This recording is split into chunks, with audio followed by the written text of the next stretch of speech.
जय गुरु जी, शुक्राना गुरु जी, जय गुरु जी। संगत जी, आज हम गुरु जी की असीम कृपा से श्री शिव महापुराण की रुद्र संहिता के सती खंड का 14वां अध्याय सुनेंगे।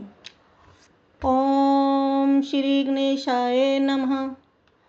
ओम श्री गणेशाय नमः। गुरुर्ब्रह्मा गुरुर्विष्णु गुरुर्देवो महेश्वरः।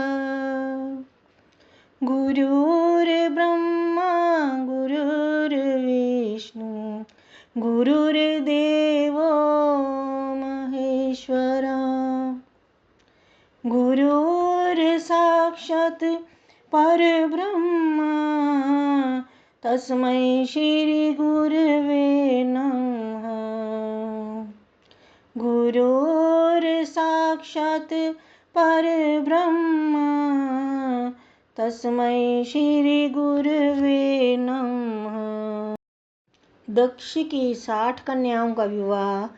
दक्ष के यहाँ देवी शिवा सती का प्रागट्य, सती की बाल लीला का वर्णन। ब्रह्मा जी बोले, हे देव मुने, इस समय मैं लोक पितामह ब्रह्मा भी इस चरित्र को जानकर प्रीतिपूर्वक शीघ्रता से वहां पहुंचा। मैंने पूर्व की भांति दक्ष प्रजापति को धैर्य धारण कराया, जिससे वे प्रसन्न हो आपसे पूर्ववत स्नेह करने लगे। हे मुनिवर्य, मैं देवताओं के प्रिय अपने पुत्र आपको प्रेम पूर्वक बहुत धीरज देकर अपने साथ लेकर आश्रम को लौट आया। तदनंतर दक्ष प्रजापति ने मेरी आज्ञा से अपनी स्त्री में 60 सौभाग्यवती कन्याओं को उत्पन्न किया। दक्ष ने आलस्य रहित होकर उन कन्याओं का विवाह धर्मादिकों के साथ जिस प्रकार किया, उसे प्रीतिपूर्वक सुनिए।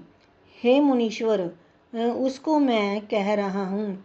हे मुनि, दक्ष ने 10 कन्याएं धर्म को, 13 कश्यप को मुनि को और 27 कन्याएं चंद्रमा को विधि पूर्वक दी। 2 कन्याएं अंगिरा तथा कृशाशव को और अन्य कन्याएं तार्क्ष्य को दी, जिनकी प्रसूति परंपरा से यह समस्त जगत व्याप्त है। विस्तार के भय से मैं उनका वर्णन नहीं कर रहा हूँ। कुछ लोग शिवा को इन कन्याओं से ज्येष्ठ कहते हैं, कोई मध्यम कहते हैं, कोई सबसे छोटी मानते हैं, किंतु कल्प भेद से ये तीनों ही सही हैं। कन्या की उत्पत्ति के अनंतर पत्नी सहित दक्ष प्रजापति ने अत्यंत प्रेम से अपने मन में जगदम्बा का ध्यान किया। उन्होंने गदगद स्वर से प्रेम पूर्वक विनय युक्त होकर हाथ जोड़कर बार बार नमस्कार करके उनकी स्तुति की। तब वे देवी संतुष्ट होकर मन में विचार करने लगीं कि मुझे अपनी प्रतिज्ञा को पूर्ण करने के लिए वीरनी में अवतार लेना चाहिए। इसके बाद उन जगदम्बा ने दक्ष के मन में निवास किया। हे मुनिस्तम, उस समय वे अत्यंत शोभित होने लगे। उन्होंने उत्तम शुभ मुहूर्त में अपनी स्त्री में प्रसन्नतापूर्वक गर्भाधान किया। तब वे दयामयी शिवा दक्ष पत्नी के हृदय में निवास करने लगीं और दक्ष की स्त्री में गर्भ के समस्त लक्षण प्रकट होने लगे। हे तात, गर्भ में शिवा के निवास के प्रभाव से वे दक्ष पत्नी वीरनी, महामंगल स्वरूपा और पहले की अपेक्षा अधिक प्रसन्नचित हो गईं। उस समय दक्ष ने अपने कुल के संप्रदाय के अनुसार, वेद के अनुसार तथा अपने सम्मान के अनुरूप प्रसन्नतापूर्वक पुंस्वनादि सभी संस्कार किए। उन पुंस्वनादि कर्मों में महान उत्सव हुआ।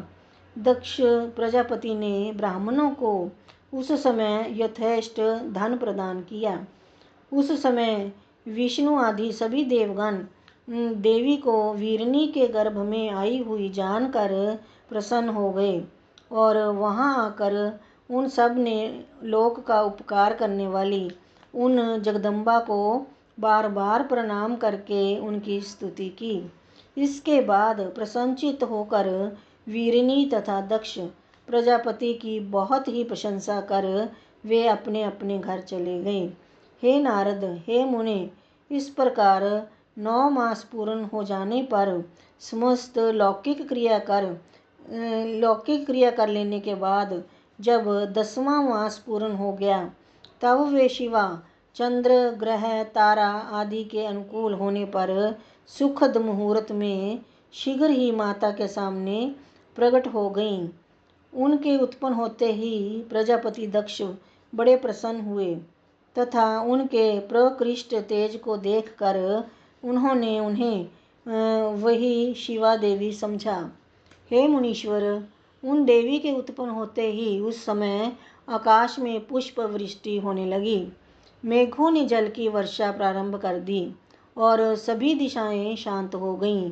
देवता आकाश में स्थित होकर उत्तम बाजे बजाने लगे और शांत अग्नियां प्रज्वलित हो उठीं। इस प्रकार सभी दिशाओं में मंगल ही मंगल हो गया। वीरिनी में उत्पन्न हुई उन जगदम्बा को देखकर दक्ष भक्ति पूर्वक हाथ जोड़कर उन्हें नमस्कार करके स्तुति करने लगे। दक्ष बोले, हे महेशानी, हे सनातनी, हे जगदम्बे, आपको नमस्कार है। हे सतये, हे सत्य स्वरूपिणी, हे महादेवी, मेरे ऊपर दया करें। वेद के ज्ञाता जिन्हें शिवा, शांता, महामाया, योग निद्रा तथा जगन्मयी कहते हैं, उन आप हितकारिणी देवी को मैं नमस्कार करता हूँ, जिन्होंने पूर्व काल में ब्रह्मा जी को उत्पन्न कर इस जगत की सृष्टि के कार्य में नियुक्त किया है। उन परमा जगन माता आप महेश्वरी को मैं नमस्कार करता हूँ, जिन्होंने सदा संसार के पालन के लिए विष्णु को नियुक्त किया है। उन परमा जगन माता आप महेश्वरी को मैं नमस्कार करता हूँ, जिन्होंने संसार के विनाश के लिए रुद्र को नियुक्त किया है।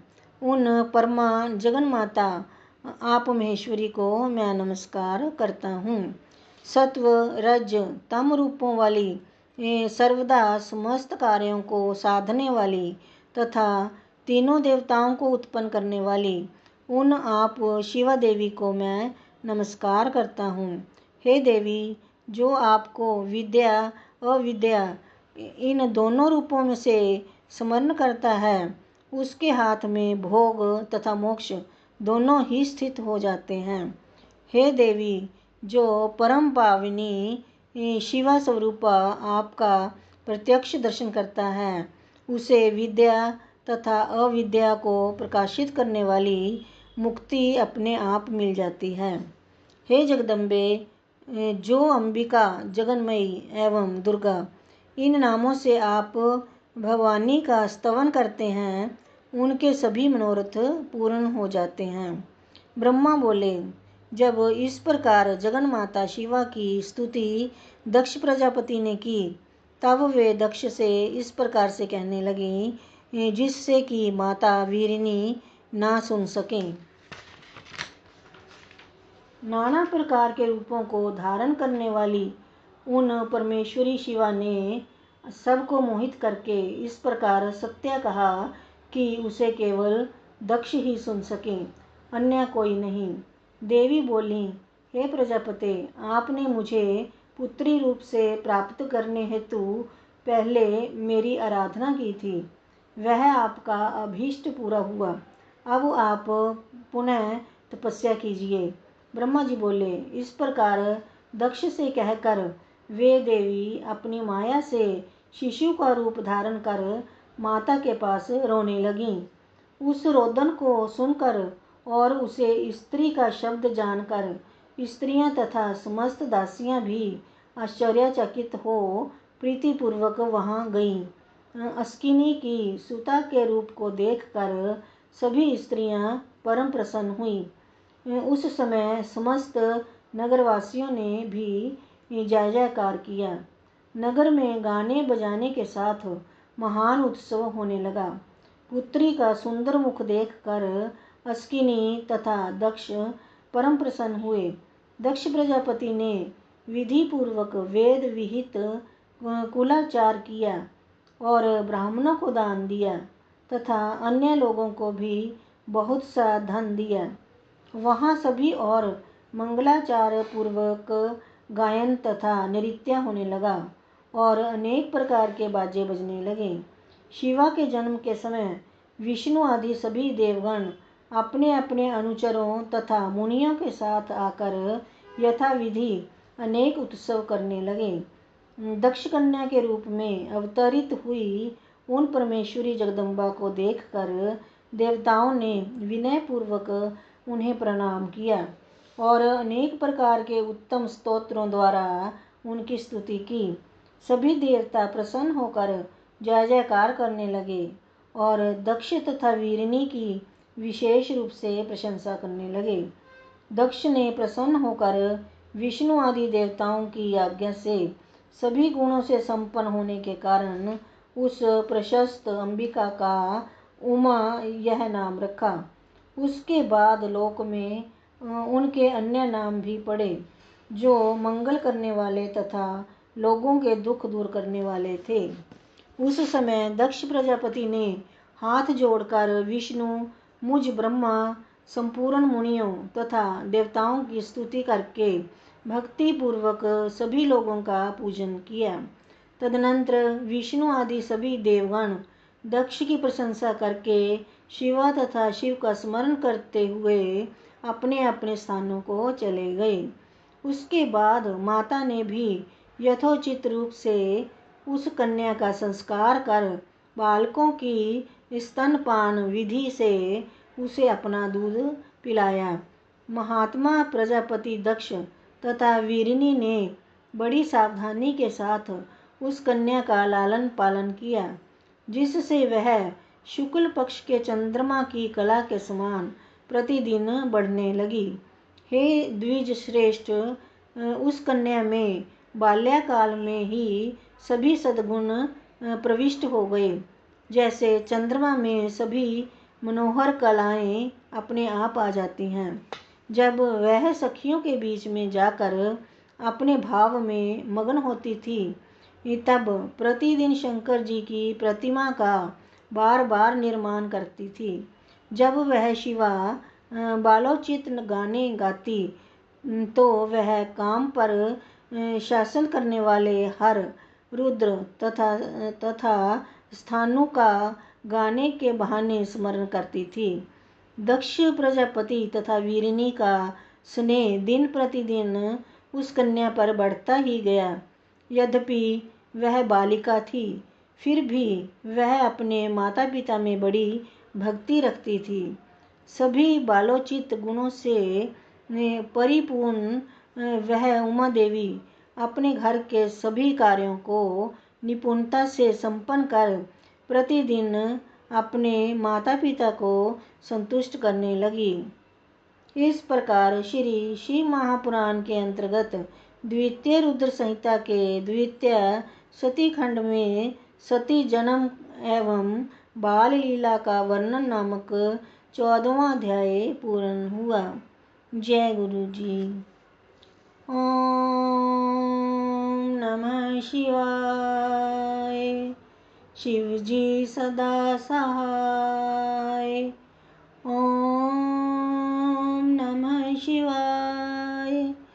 गुरु जी सदा सहाय। जय गुरु जी।